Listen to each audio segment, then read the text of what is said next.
How you guys doing? Good? Okay, fine. Rabbi say, welcome to another Tuesday night shiur. And beautiful parsha actually this week. Amazing parsha. It's so amazing, I don't even know what to talk about. There's too much information. You know, honestly, if you look at the parshas that happened before, and then you look at this parsha, relatively to the sefer of this book of Sefer Bereshit, this is really a boring parsha. It really is. Compared to the beginning and the creation, the murder of the two brothers, and then goes Noah, the flood, and then Avraham Avinu leaves his house, and the whole story with his Brit Milah, and then last week he slaughters his son. This week is like chill, calm. Everyone's nice and loving. But today we're gonna discover.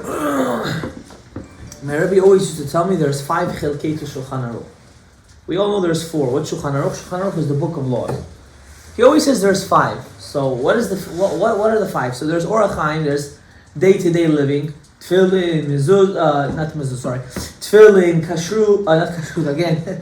Tefillin, Tzitzit, Shacharit, Brachot, all this stuff is in the Orach Chaim. Then goes Yoreh De'ah. Yoreh De'ah is kitchen stuff, and Nida, and Avelut, Rahman Litzlan, kosher.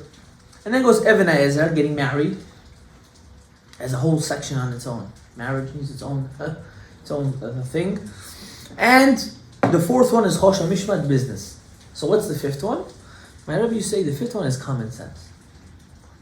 A person has to know how to be smart with his tongue. You can't see a person grieving, Chas v'Chalila, and he's doing something wrong, and rebuke him while he's grieving. What does the Pirkei Avot says? Don't tell anyone in this time of kas, in this time of his anger, what he's doing right or what he's doing wrong. Wait till the guy calms down, he gets back to himself, and then tell him what he has to tell him. So in this week's parasha, we're going to see a conversation of common sense, and you won't realize it until you actually sit down and try to analyze the Torah. I was talking to I have a lot of Goyish friends. Not a lot. I have a couple Goyish friends, and I tell you why I'm telling you this. Because the hype of Islam is becoming very big. I don't know if you guys know what I'm even talking about. You really don't know. He nodded his head. Maybe he knows something. But the hype is becoming big. And you know what? They asked the Rambam. The Rambam says as follows.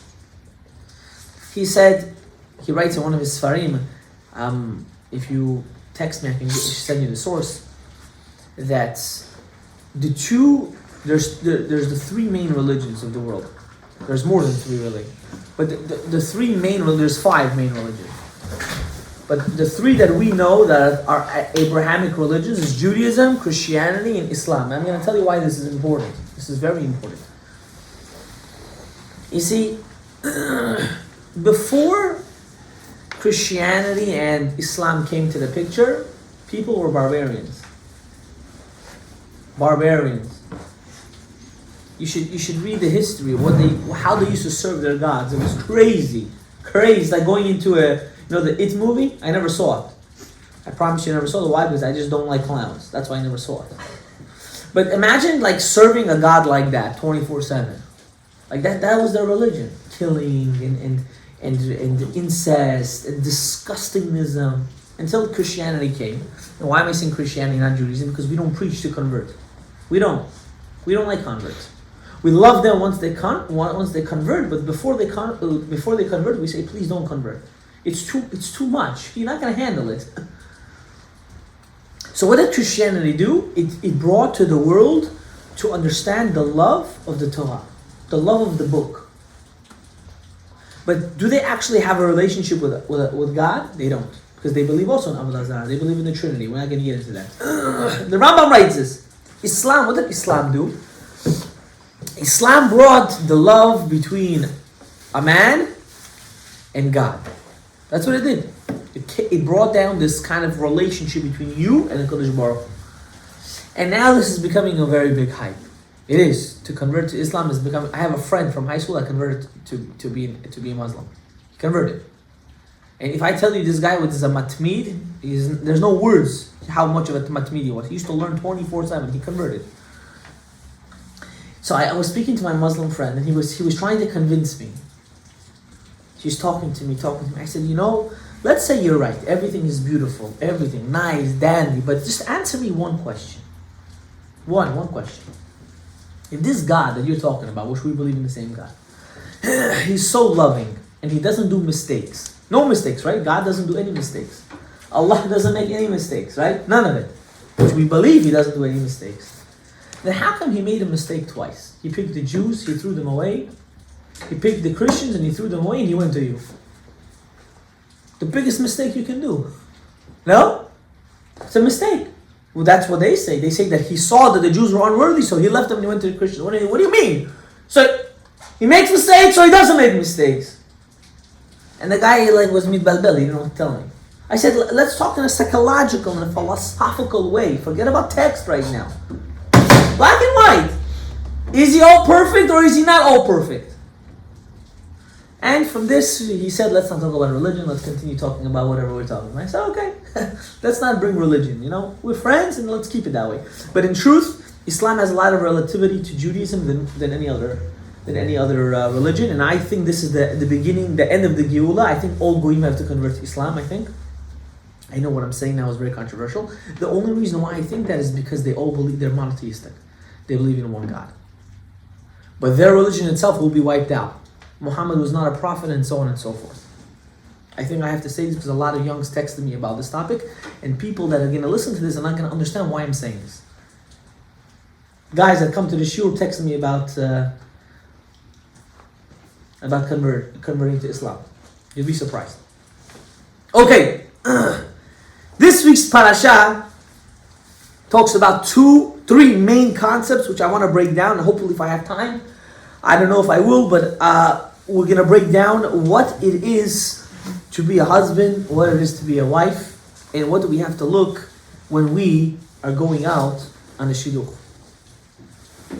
We see that in this week the Torah starts with Avraham Avinu saying to the Chitim that he needs the Mata Machpelah to bury his wife.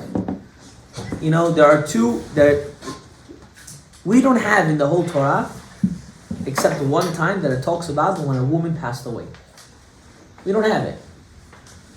Like a whole big entourage and how old she was and the whole situation. We don't have it. It's a very unique situation, in which I'm going to touch on, hopefully, if I get there.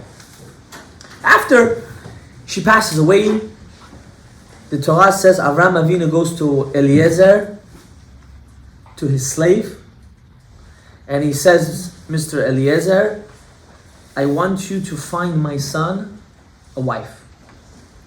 And from this part of the Torah until Rivka comes home, everything is repeated into twice.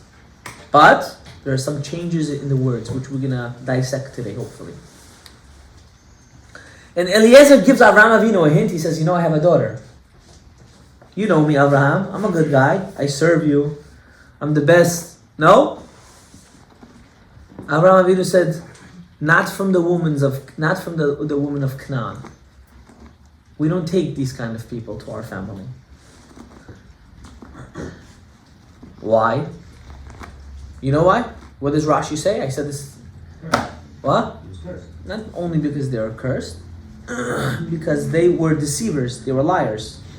They would do znut with other men, and they knew how to do it in a way, I don't want to say it on the internet, that they would still seem like they're betulot, like they're virgins, and they were really not. And Avraham Avinu knew this, and he said, because of this, I don't want my son Yitzchak to marry into these kind of people. Can you imagine how Avraham Avinu knew everything, and he lived amongst these people? So Eliezer said, okay. He's traveling. Eliezer takes his camels, and he goes. And he gets to where? Where does he get to? Avraham Avinu's hometown. Hometown, you know? I spoke to a guy, a Navainsky Dafka, and he told me he hasn't been in Navai for like 25 years. So then I asked him, when was the last time you went? He said, let me tell you. I went last year. It was so good. I remembered everything. I said, no, Tachlas, what did you get out of there? Nothing. I said, so what was so good? He's explaining me the dinyas that he ate, and the pomegranates, and the grapes, you know, all the stuff that your grandparents tell you all the time on every Shabbos table. Like, you know, we had it, and it was delicious, and I'm over there laughing. I said, so you're impressed of Navai because of the dinyas and the grave sites there? Okay, and at least you have some good memories from there. So Eliezer goes to where? He goes to Avraham Avinu's hometown. And he gets there and he sees, first he davens to HaKadosh Baruch Hu. You know, a person thinks he's going to go on Shidduchim, he's going to be, you know, Gibor Chayil, soldier, Shlomo Melech, you know, Benayahu ben Yoyada, the top general of David and Shlomo. I'm going to go, any girl that's going to see me, she's going to melt when she sees me. I know guys like that. Very good looking, you know, they're everything, they have money, everything they have. Every girl he wants to go out with, reject. It's like it was the biggest hit to him. I know a guy like this. He cries to me all the time. He said, I don't know, what did I do? Not that guy, someone else. He said, what did I already do in my life? He said, I was so mad. I never did anything. I don't know. I don't know what I did. Every time, same story. Over and over. Over and over. So what did Eliezer do first? He prayed.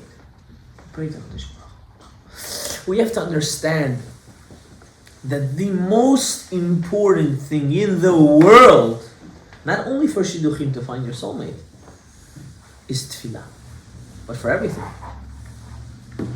When a person puts HaKadosh Baruch Hu first, he puts God first, he puts his relationship between him and HaKadosh Baruch Hu before anything else, automatically his life, his perspective of life, will be more in a positive view. Why? Because when a person puts HaKadosh Baruch Hu first, he comes to realization and to an understanding that regardless to what happens in his life that seems good or that seems bad, I know it's for the good. Why? Because he already put Kadosh Baruch Hu, Hashem, he put first in his mind. Why? Because he knows that's what's proper.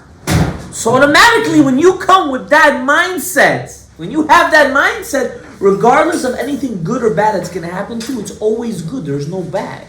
Because that's what HaKadosh Baruch Hu wants from me at this moment.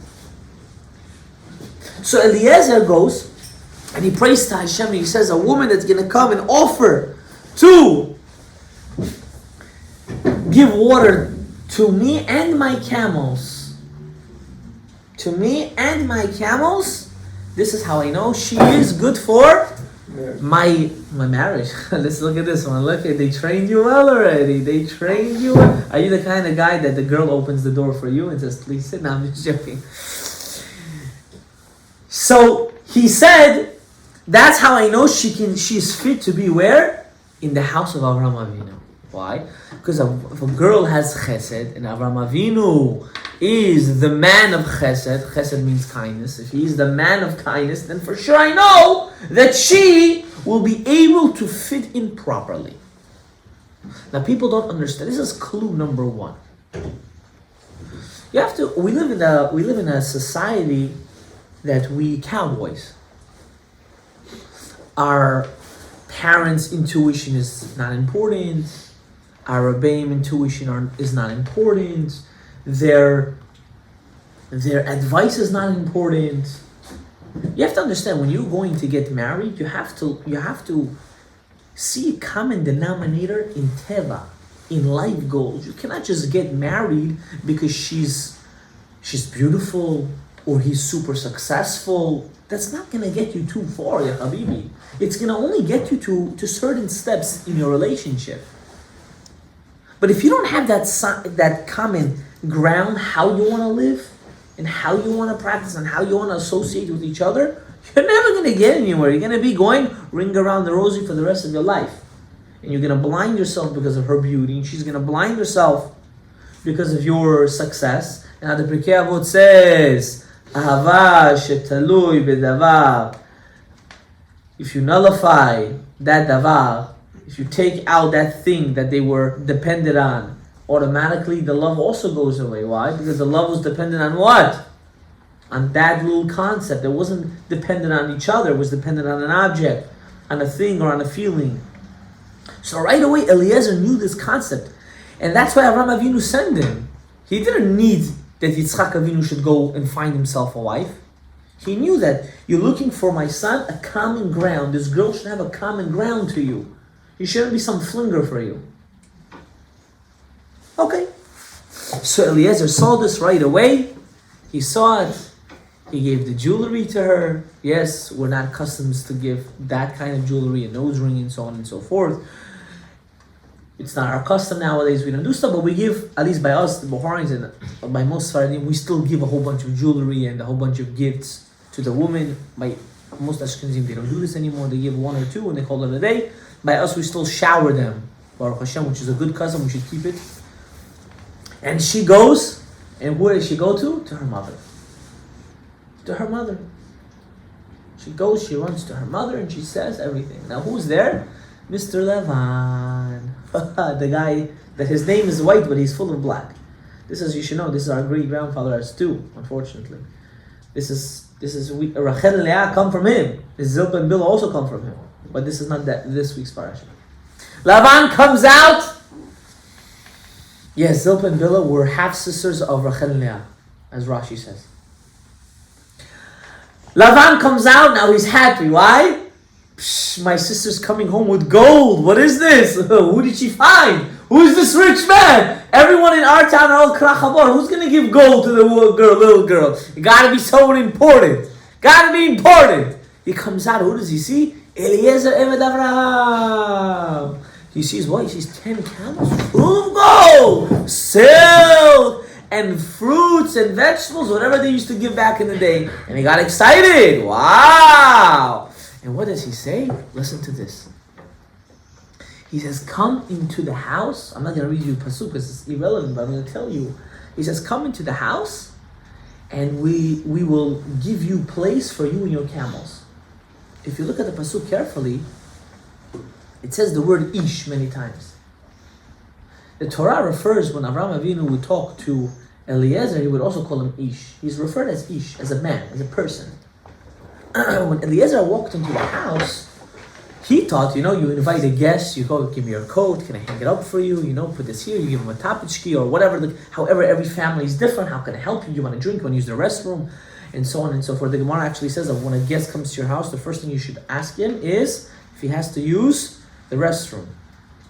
The Gemara says, I think Masad Chulin says, you should remember this. Anytime a guest comes to your house, you always have to ask them, do you have to use the restroom? Because many times guests are very shy, and a lot of them have to use the bathroom, and they'll sit on the table for 10 minutes and they're squealing like little animals just to use the restroom. Then after they say, where's the bathroom? So the Gemara already knows when you come for a long trip, one of the things is you have to use the restroom. Side point. Eliezer understood what? That he's going into the house and no one's helping him. These people are not ish chesed. These people are looking for what? Kesef is zahav. So what happens? He says the whole story opposite. He goes to Lavan and he goes to Lavan and Nahor, his father, and he says, listen, I saw your daughter, and your daughter did this and that.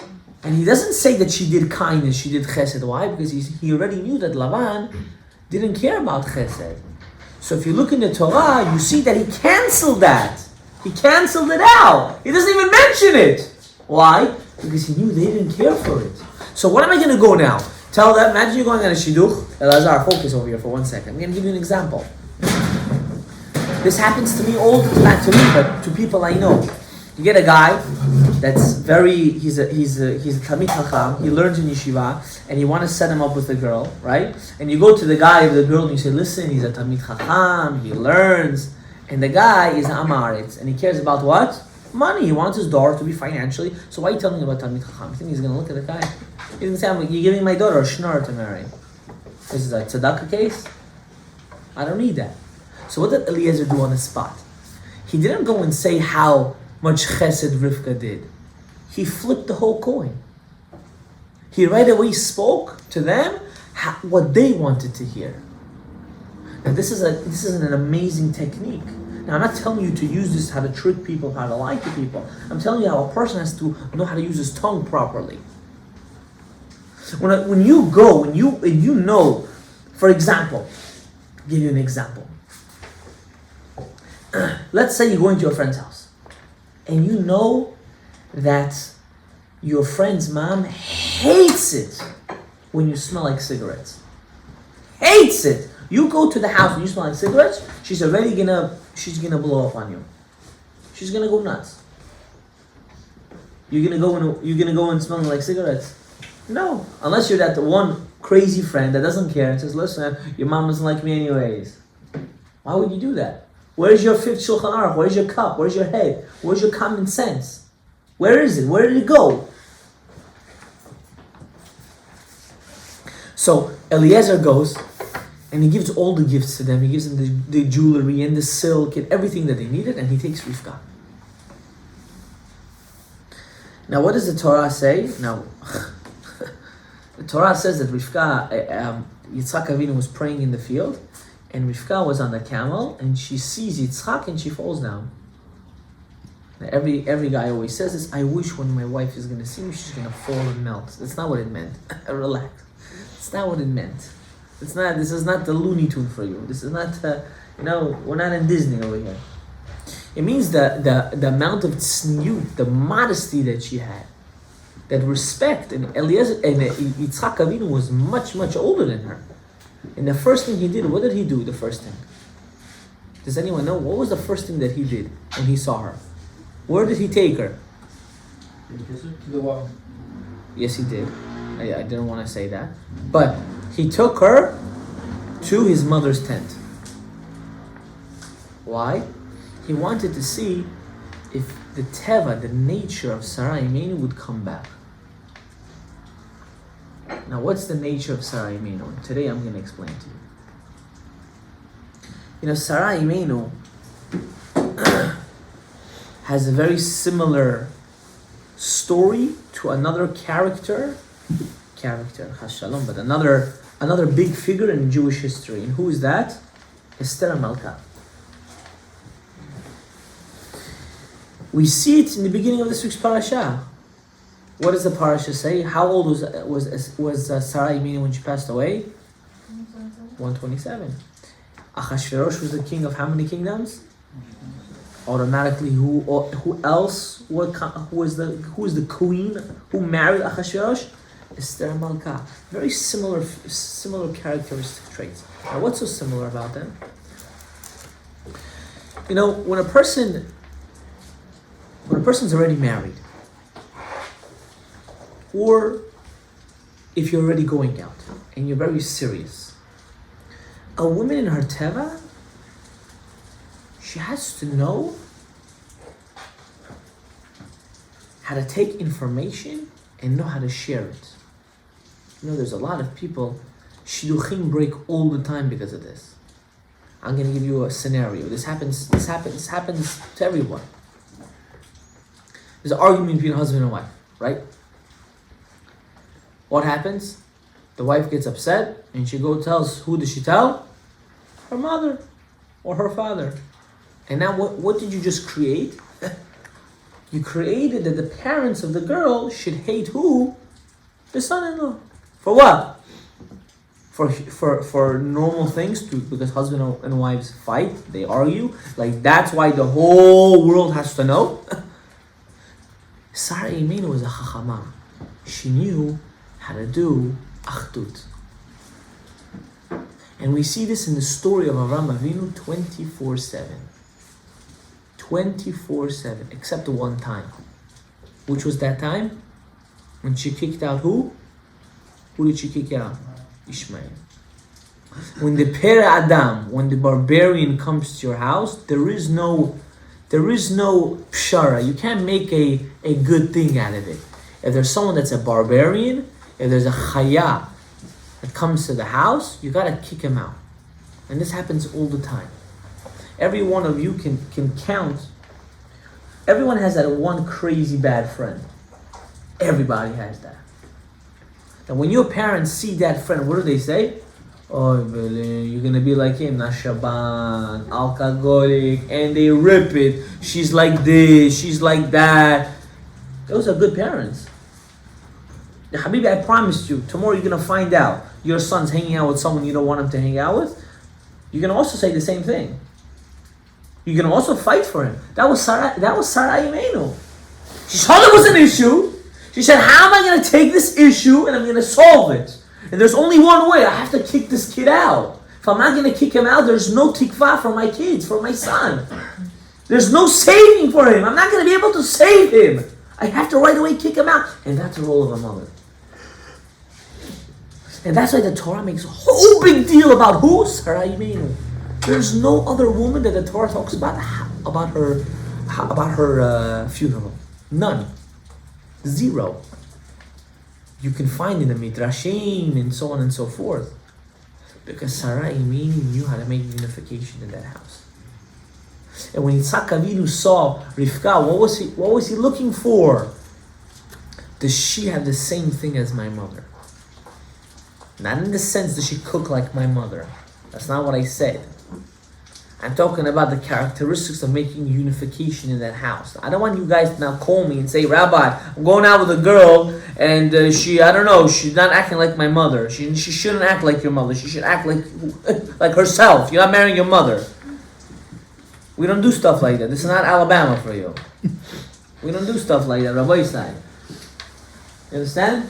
It should be clear in your head. It should be clear. It should be very clear. Now, Rivka Imenu, as we will hopefully touch a little bit on her life. Why did she really want to leave the house of her father? Think about it for a second. What, the Midrash says she was 3 years old? Let's say she was not 3. Let's use it for the good. Let's be a little bit more. Let's say she was 10 years old. Let's say she's 10. What does a 10-year-old know? To get up and to leave? No, if I'm going to tell you want to move to the other side, maybe you would in this case of your life. But if you would be a little, not because it's you, just in general, you're what? You're in your mid-20s. No, everyone will write that kind of right. What does she know? The Midrash says that she lived in a house full of kishuf, full of black magic. Lavan was you know why they called him Lavan? They called him Lavan because it was like a opposite name. He was really shachor. He used to wait to do kishuf. That's why Esav was always scared to go close to him. He was the firstborn, right? He was by blood. He was the firstborn. Esav was scared to always. You ever ask yourself the question, how come Esav didn't just go to Lavan's house, kill Yaakov Avinu, and call it a day, right? Who was he scared of? He killed Nimrod. He killed everyone. Esav was Pera Adam. It was hard for him to go to his uncle's house. Johnny Amak, I came, yes. Can you just move? Where's my brother? I want kill him. I want overnight. That's it. It's done, right? You know what he was scared? He was more scared of Lavan. He said, this Lavan is not really Lavan. He's Shachor, this guy. Full of kishuf, this guy. Full of black magic, this guy. Full. If you don't think black magic exists, then you're a fool. You're a fool. You're a big fool. It exists, ya habibi. Big time. Yes. How come he didn't want to kill his uncle? How come he didn't want to kill his uncle? Who? Esav? No, you said Lavan. Lavan. Yeah. Why didn't Esav want to kill Lavan? Yeah. He couldn't. He knew he wouldn't be able to. He would go there with a sword and he would do some chibi words and he would kill him. He was scared.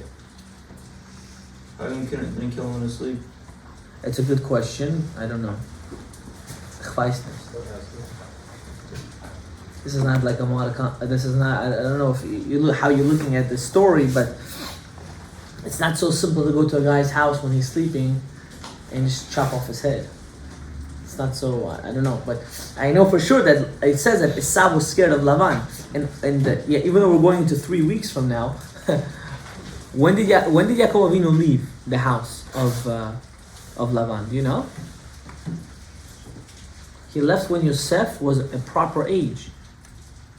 Why? Because Yosef was the key into destroying who? Esav. And how do we know this? Very simple. When I know we're skipping 3 parashiot right now, but when Esav came to see everyone that lived in Yaakov Avinu's house, what did he do? He saw the wives, and then he saw the kids. When he came to Rachel Imeinu, it says, the pasuk says that Yosef blocked his mother. He went up first. He said, "Who are you dealing with? Ya Habibi, I know you're my uncle, but take it easy. First you look at me before you look at my mom." Can you imagine such a thing? That was Yosef HaTzadik. Yosef can break all kishufim. All. Every single one. Just saying his name can break kishuf. That's how powerful the name Yosef is. Now let's continue this week's parasha before I get into what I want to get into. Yitzchak Avinu, in essence, before he was getting married, the way that Avraham Avinu designed how to get married is totally different than the 21st century. And this is what I'm trying to get into right now. You see, we live in a society that they teach us to fail. They teach us to already say no right away. You know, there was a statistic done. Maybe I shouldn't say it's recording, but I'm going to say it anyways because Torah is Torah, and you should understand the severity of what you guys are going through. I'm so happy. I pray every day to Hashem. I'm happy that I don't go on dates anymore. I don't have to go through this process what you guys are going through. It's mamash gehinom al pnei adama. That's what I'm telling you. It is. I feel your sorrow when people call me. I feel like crying for them. I'm be'emet. It's like hell. Imagine going through the same process over and over and over. It's like kafakela. You know what kafakela is? Repeating the same thing over and over and over again. It's worse than hell. What was the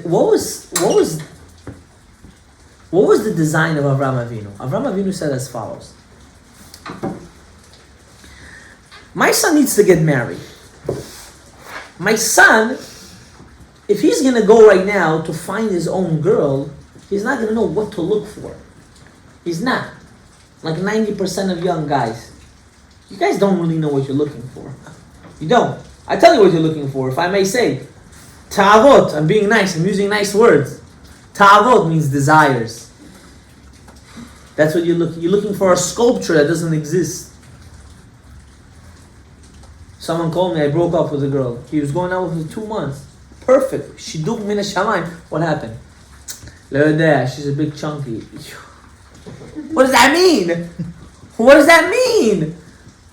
Kol tov yafeh. Yeah, everything was there. I'm scared once she gives birth, she can be a balloon. Such a 2-point agol. You're such an idiot. You're a dafuk. You're a shoteh. That's why you destroy your potential. Maybe she's a good girl. Maybe you're gonna have a normal life. People are not looking at the realities. Ask people that are married. I want you to ask them. Try it out. What's important is what will last. What will last is your ideology, how you're gonna live your life. That's what's gonna last. Everything else doesn't last. It fades away, and it's meant to fade away. HaKadosh Baruch Hu created you in that way, that your beauty and your looks and your muscles should fade away eventually. What will be important is what's your ideology towards the person. And that's why Avraham Avinu didn't send Yitzchak Avinu. Because he didn't need to go. Now I'm going to tell you, I'm going to set you up with a good girl. You're going to get married with her? I said, that's it. I set you up, you see her one time, you're getting married. What are you going to tell me? Rabbi, what are we back in Uzbekistan? What do we live in Williamsburg? What kind of nonsense is this? What kind of nonsense is this, Rabbi? I gotta see. I gotta speak to her for 5 months. I gotta get to know her. And then what?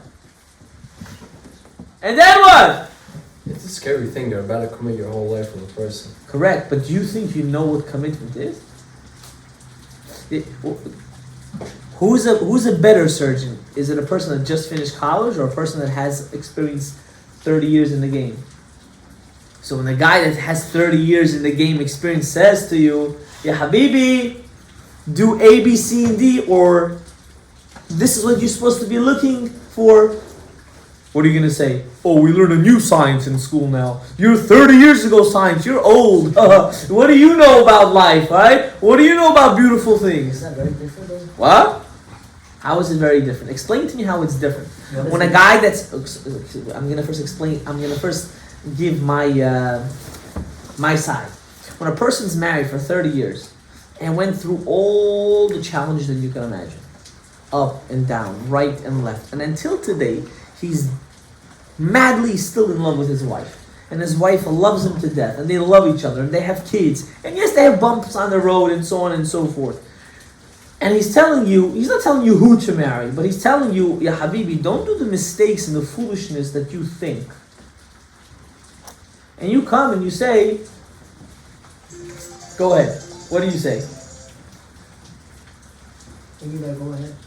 Go ahead. Just say your point of say your side of the You situation. first said that if I told you to marry this person, you should marry. Elama, you're right. I'm not telling you right now. If And someone, I was saying, correct, you're right. I'm not saying, I never meant it in a way that, of course, let's say if someone entrusts, if someone will tell me right now, the first girl you give me, I'm going to marry her, I believe in your intuition, Rabbi, and if I find a girl that would say the same thing, then maybe it would work out. And what's my proof?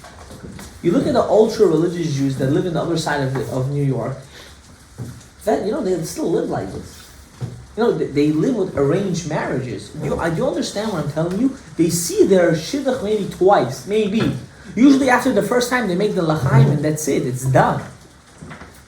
What do they look at? They just look if they find an attractiveness, and the parents do all the other research. but then that's why there's so many divorces and that. And my opposite, there's more divorces here than there. That's my point. That's what I'm trying to tell you.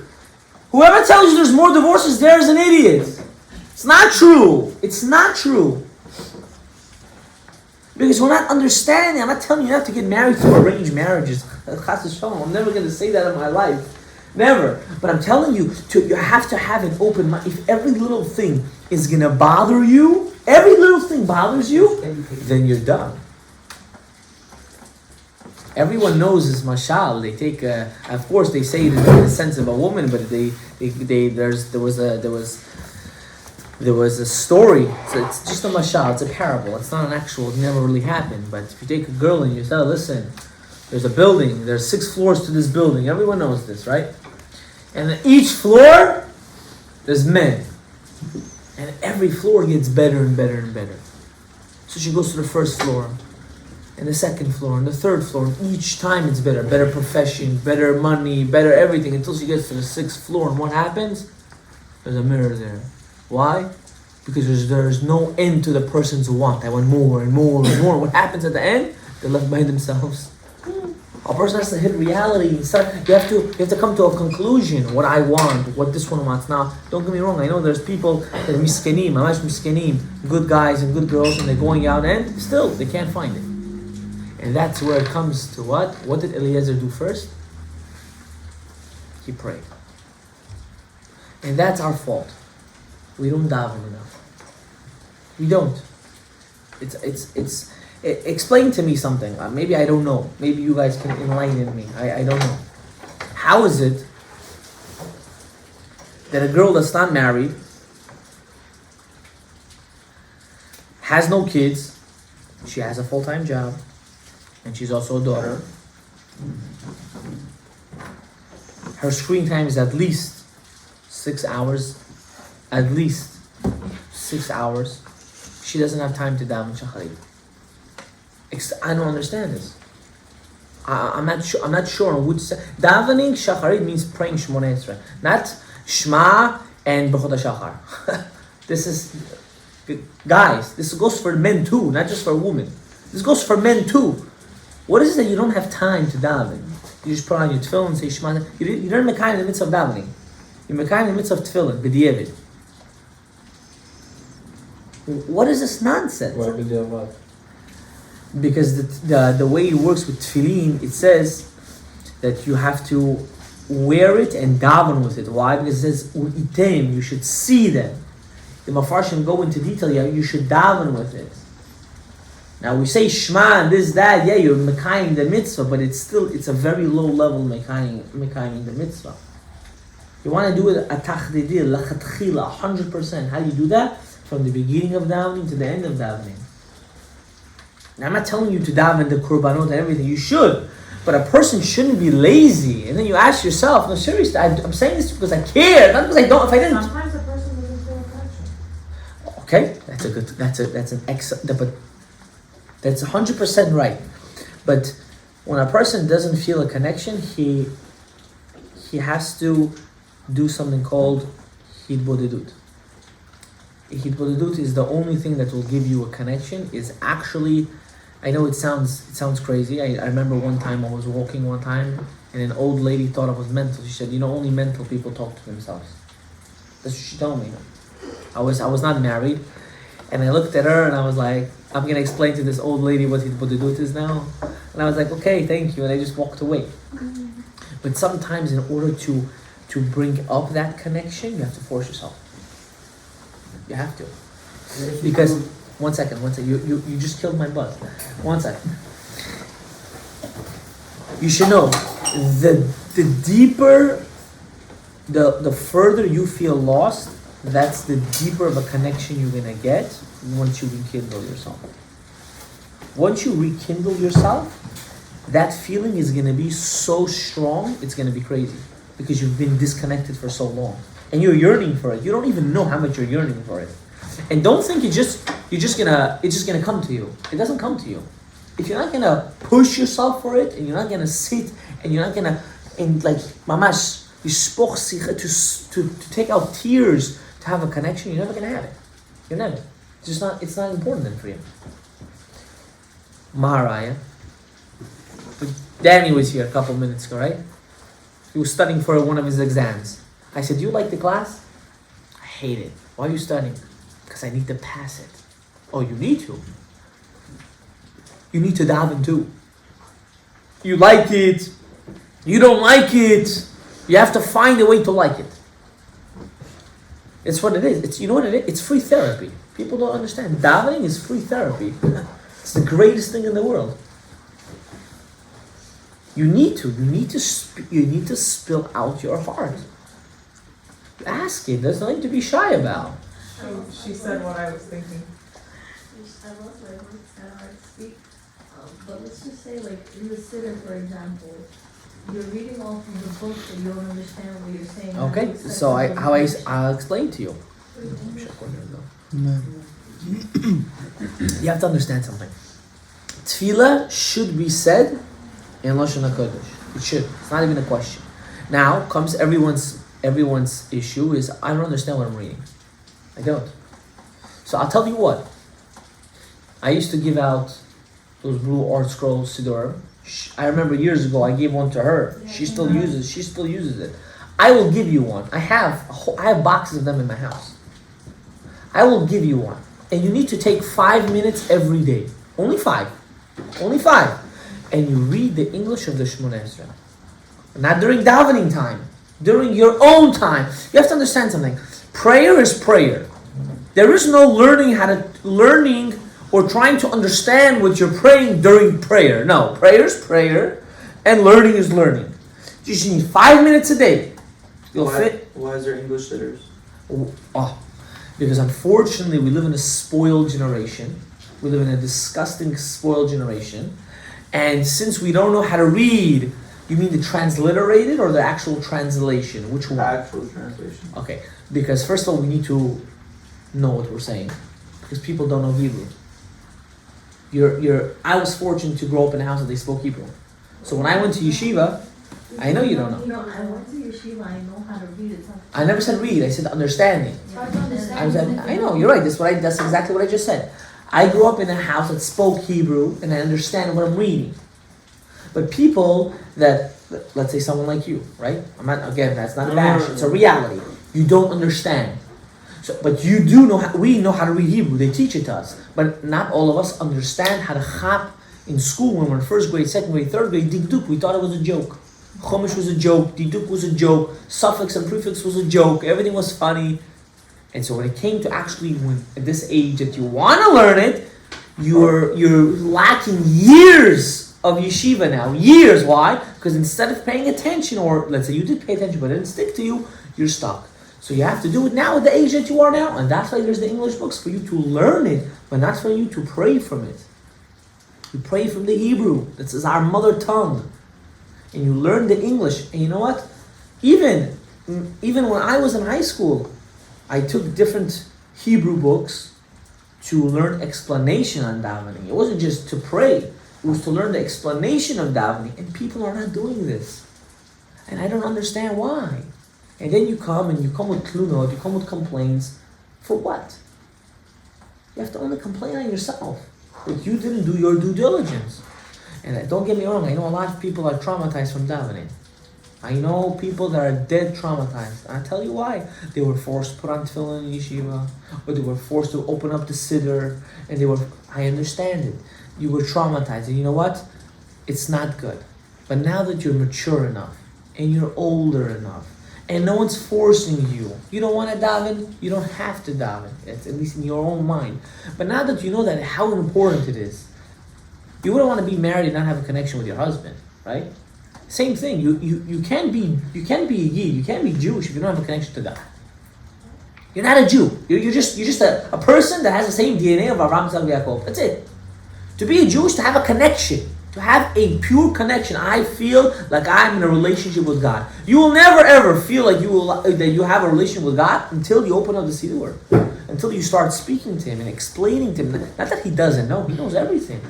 The same way how one day when you're going to be a mother, you're going to know that your son did something wrong in school because you got a phone call. But then you're going to sit down with him nicely and say, how was school?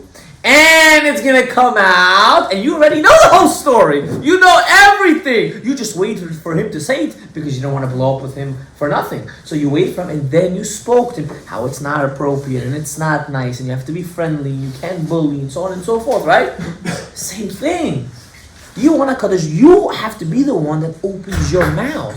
Because trust me, HaKadosh Baruch Hu gives you signs 24/7. I speak to him every day. I'll say every morning I'll wake up, I'll say Mother Honey, and then I'll talk to God and be like, thank you for giving the opportunity to wake up and onward. Usually when I'm driving and 1,000 things to pay attention to, but still it doesn't feel like there's anything to build on.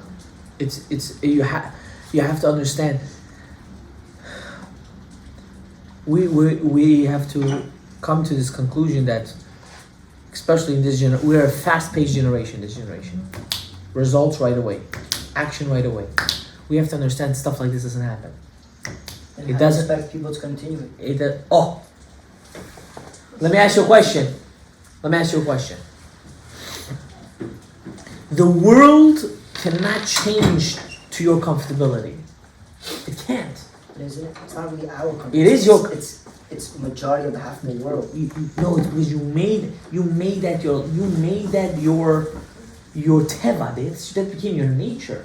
You have to break that. How is it that when you drive in Florida, you don't hear a person beep and it's green light and everyone's waiting for the first guy to go? And in New York, the light didn't even turn green. Just the stop sign, you know that it's about to turn green because right next door it stopped. It says stop full. It goes like this. You count in 3 seconds. At the second you go 1, 2. You're already beeping. The guy's like, it's still red. What are you doing, ya habibi? But it's gonna turn green. Look, it's green. And road rage. Why? You have to learn. You have to learn to take a chill, step back, relax. Or you have to learn how to relax and to build an intimate relationship. Right. This is why people go on dates. I didn't feel a click. What does a click mean? Tell me. What is this click we're looking for? Tell me, is it like a puzzle? Is it like a Lego? Is it like a glue? What's the click? You're never going to find a click. Never. You need to build on the relationship. The clicks come in after. But you said kibbutz about talking to God one-on-one. If What they people do. talk to God and they don't hear anything back necessarily, or if they do hear If back, they but hear don't something know- back, they got to go to a mental house. No, you know what I mean. I'm telling you this right now. If you talk to God and you hear voices, you got to go straight Okay, to the mental ask what house. happened. but you don't know that it happened. Like sometimes God, like if you tell God, if this is, You know what this is? You know why your question? You know where your question's coming from? A lack of a connection. Okay, but if you like no. Yeah, Habibi, how come I feel it? No, that's what I'm saying. I'm saying, let's say you ask for God, okay, if this is meant to be, give me a sign that it's... No, stop with this! Stop with this! Nonsense! Stop! If it's not meant Listen! if it's not Listen! This is Darchei Amuri! if it's not This meant is... to give me a This sign- is... There's a halacha on it! No. What's the halacha? What the halacha says? There used to be people that used to say, if I see a deer right now, it's a good sign. If this, it's a bad Yes, sign. that's what I mean. What does Don't that do this! What does that mean? That's called lack of bitachon in HaKadosh Baruch Hu. No, is it true? That's what I'm trying to say. Does that mean something? Or it doesn't? If I'm gonna bang it and the water's gonna spill, it's a sign. Oh, it's a sign! No, it's not. It's just I banged it and your water Not by spilled. purposely. Purposely, the deer walked by. If Purposely. it's not purposely, it just happened. Oh, stop with this, Mishigai. Coincidental. It wasn't a Stop. result of you. It wasn't a result of you. That's what? That's just logic. That's common sense. But in terms of like dating and stuff, It's less logic to believe in a coincidence than to believe in a HaKadosh Baruch Hu. It's less logical to be scared of a black cat that just walked by you than not to believe in God. It's less logical to see a broken mirror and say my life is shattered, or to see salt on the floor and go crazy, than to believe in a HaKadosh Baruch Hu. You know what the difference is? You actually see it, so you feel like it's something serious. And HaKadosh Baruch Hu, you don't have the relationship with yet. That's why you can't Everyone can relate. reach that type of You're wrong. Everyone can achieve it. And I'm going to tell you, not... That's a good question. And until now, everyone's fighting with me. How we achieve this? Yeah, it's a good question. Rabbi, how do I achieve this relationship with God? How? How? It's a good question. This is the $1 billion question. Everyone's different though. You're right, but there's always the same. Even though me and you are different, we still have a heart, and we have a liver, and we have 2 kidneys, Baruch Hashem, and we have whatever we need to have, a brain, and so on and so forth. No? Even though we're different, we still have. There are certain common denominators we need to have. What's your question? Fast? No, no. No, I don't know. You're throwing Lubavitch over here right now. Let's get back to where. What did the Lubavitch Rebbe say? Why are you throwing Lubavitch? Which Rav was it when he was a certain age that he started, he saw the rock and the water? Oh, Rabbi Akiva! These are 2 different, not even generations. These are like millenniums away, my friend. Talk about 2,000 years difference over here. Still. Okay, wait. I know your questions are different from a different realm. That's Nathan Abaya. That's not. Okay, you know what's the question? Why should you have to talk to Hashem about your problem? if he put you there, like he put you in that situation, why should I have to go and tell him like God, like can you help me fix my problem? What business do you do? You're a barber? Listen, answer. In You're a training. barber? In training, right? I was in 47th Street. There's forget that. See the 47 or barber. Listen, you're a barber, right? What are you? Okay. You're in a school or you work in a shop? School. You're in a school. Yeah. Do you cut hair? Yeah. Yeah, you cut hair. Do you make mistakes? Of course. When you make a mistake on the guy's head, right? Yeah. Does someone come try to fix it? Yeah. Why? You put yourself in that situation. Not really. Yes, you did. You tried. The guy shouldn't have given you the haircut in the first place, and you would never put yourself in that situation. Isn't that study though? You know what the answer is? You'll never learn without those situations. You need it. Your difficulties in your life, they're not problems, they're just challenges to go a level higher. Imagine being a little kid and starting to want to crawl and you fall down, you say, I'm never crawling again. And then you want to walk, you stand up and you fall and you tochas. I'm never walking again. You would be whatever, how old you are, don't say the age, 25-year-old, not walking. I fell when I was 1 year old, I'm not getting back up. Does that make sense to you? That's exactly how we sound. That's exactly how all of us sound right now. Since we don't have a relationship with God, let's throw him away. No. The problem was not with God. The problem was with us. He's here, my friend. He's letting your heart beat and your brain think. That's what he's letting you do. And he's saying, I'm giving you someone that's telling you to wake up, have that relationship, open up yourself to him, keep Taryag Mitzvot, You can't say, I will do what I want to do and I won't do what I don't want to do, and if I feel having to have a connection, I will have a connection. No. You have to make sure you have that connection. And the only way is through davening. The only way is to have that intimate relationship with HaKadosh Baruch Hu is through tefillah. Because in tefillah breaks all boundaries. There is no limitation to tefillah besides the zmans, the times. But a person can stand in shacharit for 10 hours if he wants, praying Shmoneh Esrei. Why? Because right now I'm having a relationship with God. I understand the frustration. The frustration is you want to get answered. I understand that frustration. Trust me. I'm human too. I understand it. But you have to understand, with tefillah, there's a major rule. Is that regardless what happens to you, everything in this world comes from Hashem. Regardless. But Rabbi, I prayed to win the lottery. How come I didn't win and that guy from California won it?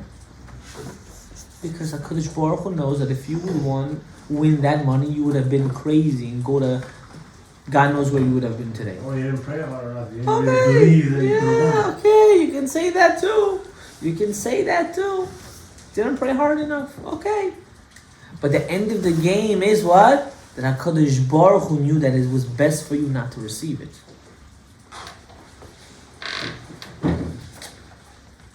So how do we get that relationship, right?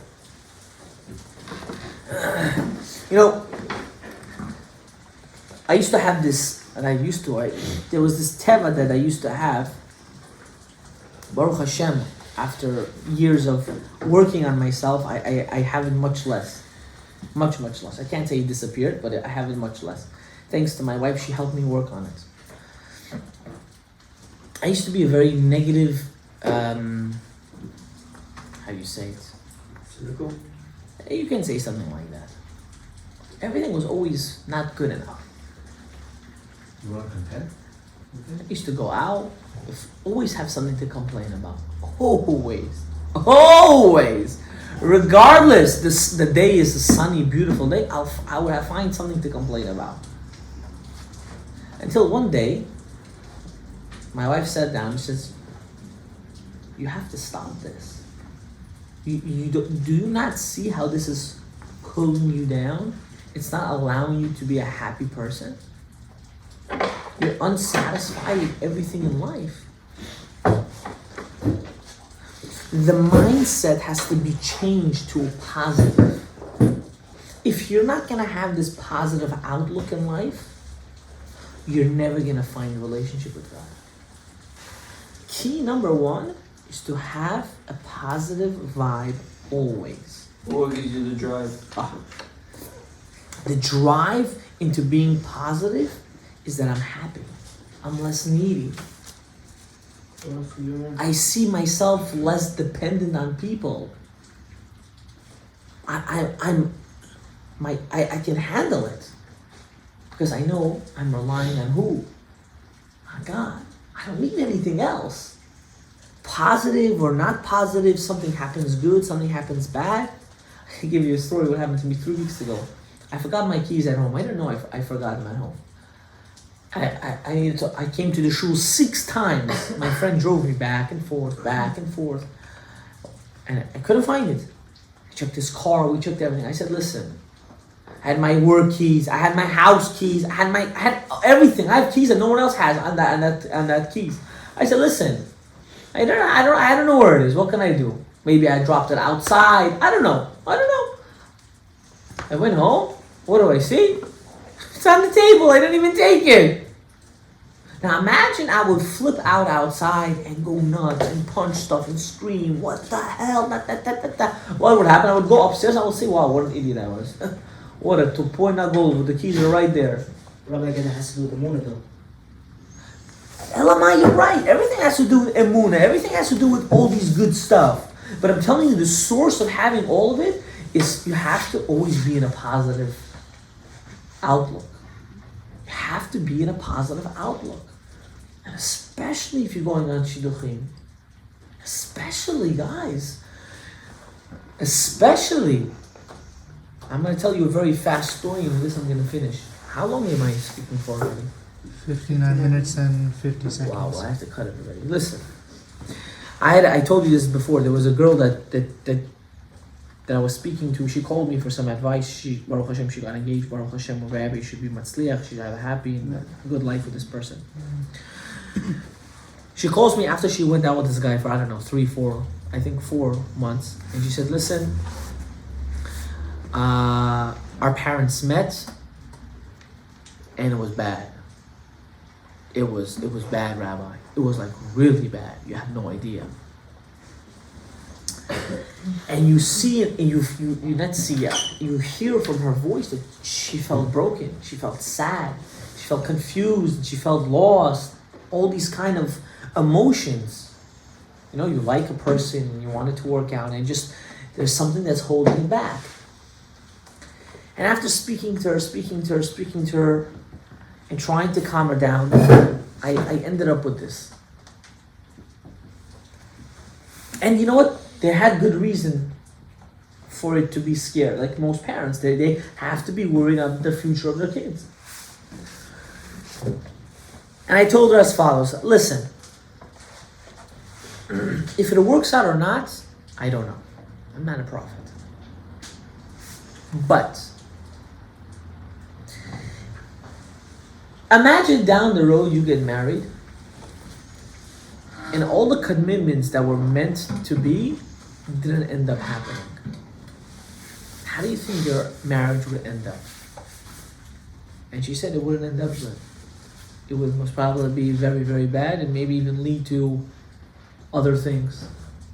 And you have to come to a conclusion that regardless how we know things are how they're gonna end up, the fact that our life is going in a certain way is for the good and it's not for the bad. Because only good can come out of it. Either it won't work out and you're saving yourself a lot of stress in the future, or it will work out and all the problems have been resolved. But to take a chance to get married on a closed eye and a leg that's limping, and then end up in tragedy, that's just being stupid. And she calls me after a couple of days and she said, Baruch Hashem, everything worked out. Whatever the case is, I'm not getting into detail. But that has to be the perspective. You can't say to yourself, I need results right away. It's impossible. You are not created in your age right away. Your parents had to go through hell with you, right? And those experiences of your hell that you went through made you the man who you are today. Without that, what would have happened? You wouldn't be the person who you are today. So every challenge that we have and every disconnection that we have with the Kadosh Baruch Hu is only meant for us to be stronger. And I'm going to tell you again, to rekindle the fire with the Kadosh Baruch Hu, you must daven. You must. I know it's traumatizing for some people. I know. Trust me, I know. I have students in school that wouldn't even want to put on tefillin. And these guys come from religious houses. Ya Habibi, parents that are rabbis. Religious houses. And they don't want to put on tefillin. Because they're traumatized. They're traumatized. It's irrelevant. I'm not going to get into it. Just, people are. If you were forced, if you were pressured, if you were always, it can get to a person. And you have to, one second, and you have to understand something. That person's mistake that he did to you shouldn't define the reason why you are who you are. You are who you are from your own choices, not from the other person's choice. And I told this to a kid once. I said, listen to me. This most probably will be the most important advice you'll ever get in your life. I said, your father calls himself, I don't know, Talmid Chacham, so on and so forth. And he is. And you hate Torah mitzvot. You hate it. The only way you'll get the proper revenge for him is if you keep Torah mitzvot the exact opposite the way he does it. He does it with force and he does it with hate. You keep it with love and peace. And it will show him that the way he disciplined you was wrong. Because it only caused him agony. And it's going to cause you and your kids happiness and joy. But to throw everything away, you're not giving him pain, you're giving yourself pain that you don't even know about. A person has to understand, you're going out, you're going to have kids soon, B'ezrat Hashem, properly in the right time. Remember very, very carefully, if your attitude in Torah mitzvot is not a positive, is not a good way, then it will just bite you back. Don't ever forget that. A person has to understand this fact. Doing revenge on Yahadut will only cause you problems and not cause anyone else a problem.